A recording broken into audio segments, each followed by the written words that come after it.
Nama saya Sebawi bin Nurdin. Saya akan ceritakan sebuah kisah dalam sejarah, satu cebisan sejarah yang insyaAllah kita boleh jadikan dia sebagai panduan pengajaran. Ini saya ambil salah satu kisah daripada buku ni yang saya baca, iaitu Melaka Haspalan, Keruntuhan Sebuah Empayar Atok. Dalam tajuk yang saya bagi tahu adalah serangan Portugis ke kota Melaka. Semua kenal kota Melaka? Siapa yang pernah pergi Melaka? Apa yang ada di Melaka sekarang? Kapal Portugis. Tinggalan sejarah daripada penjajah. Kita ada kapal di Melaka tu dinamakan sebagai apa? Depo di Lama. Itu adalah kapal Portugis yang ada di kota Melaka. Okey, saya nak ceritakan kenapa kota Melaka tu boleh jatuh ke tangan Portugis. Bukan Portugis tu serang terus dapat menawan kota Melaka. Sebenarnya kota Melaka, Empire Melaka tu sebenarnya sangat besar. Kota Melaka tu adalah sebuah empire kerajaan Kesultanan Melayu Melaka yang cukup besar. Banyak kapal-kapal berlabuh di kota Melaka, lebih kurang keluar masuk di kota Melaka adalah lebih kurang 2,000 buah kapal untuk berdagang di kota Melaka. Itu salah satu sebab mengapa Portugis menyerang Melaka, untuk mengambil kota Melaka sebagai pusat perdagangan. Saya nak ceritakan bagaimana Melaka boleh jatuh sedangkan dia sebuah empire yang cukup besar dan juga kuat. Kenapa? Bila Portugis menyerang Melaka, bila Melaka jatuh ke tangan Portugis, siapa yang boleh jawab? Tahun bila Melaka jatuh ke tangan Portugis? 1151. 1511. Terbalik. 1511. Tahun 1511. Kalau ikut tarikhnya 24 Ogos 1511. Itu yang berlaku. Tapi sejarah kejatuhan itu memakan masa lebih kurang 30 hari. Bukan datang terus serang dapat tawar, tidak. Maknanya Portugis mengambil masa yang cukup panjang untuk menawan kota Melaka. Tapi kenapa jatuh?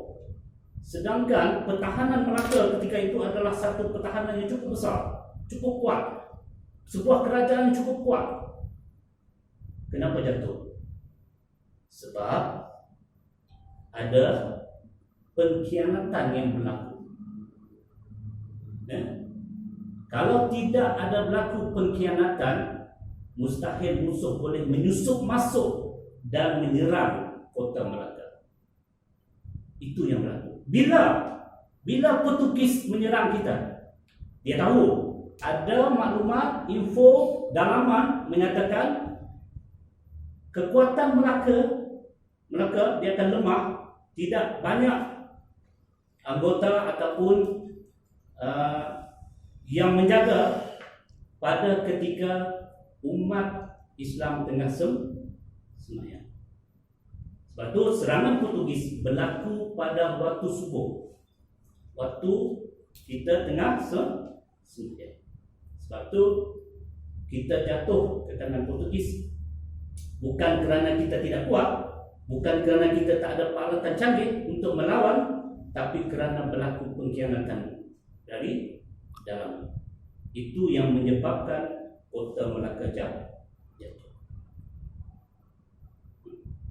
pada 24 Ogos 1511. Berapa tahun Portugis menjajah kita? 130 tahun. Sekarang kita merdeka berapa tahun? Bukan sedikit, bukan pendek masa dia, terlalu panjang. Lepas Portugis, siapa yang menjajah kita? Adalah Belanda. Belanda mengambil masa 143 tahun untuk menjajah kita. Lepas itu Inggris silih berganti. Jepun ada juga selit lebih kurang 2-3 tahun. Maknanya kan apa pengajaran yang saya nak bawa sini adalah kenapa berlaku pengkhianatan? Kenapa? Sebab pembesar-pembesar yang berada dalam Kota Melaka itu dijanjikan pelbagai habuan dan sebagainya. Apa pengajaran yang kita boleh dapat daripada peristiwa kejatuhan Kota Melaka di tangan Portugis?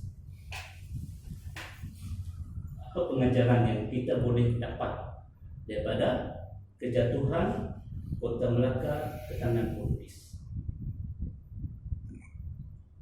Yang utama sekali adalah kita kena bersatu padu. Kalau kita bercerai, pasti akan roboh. Maknanya kita nak memastikan serangan daripada luar, dalaman kita kena bersih daripada unsur-unsur rasuah. Pengkhianatan berlaku sebab ada unsur rasuah sebenarnya. Dan ini juga yang kita hadapi pada masa sekarang. Isu rasuah sampai sekarang masih lagi bermaharajalela. Bagaimana kita nak mengatasi? Daripada Biro Pencegahan Rasuah naik taraf jadi Suruhanjaya, tak dapat juga untuk mengatasi masalah-masalah rasuah. Jadi bagaimana kita nak memastikan di masa depan kita kena bersatu padu, berganding bahu untuk memastikan bahawa serangan daripada luar dan sebagainya kita boleh hadapi dengan baik. Okey. Saya rasa itu saja perkongsian saya tentang peristiwa kejatuhan Kota Melaka ke tangan Portugis. Terima kasih. Assalamualaikum warahmatullahi wabarakatuh.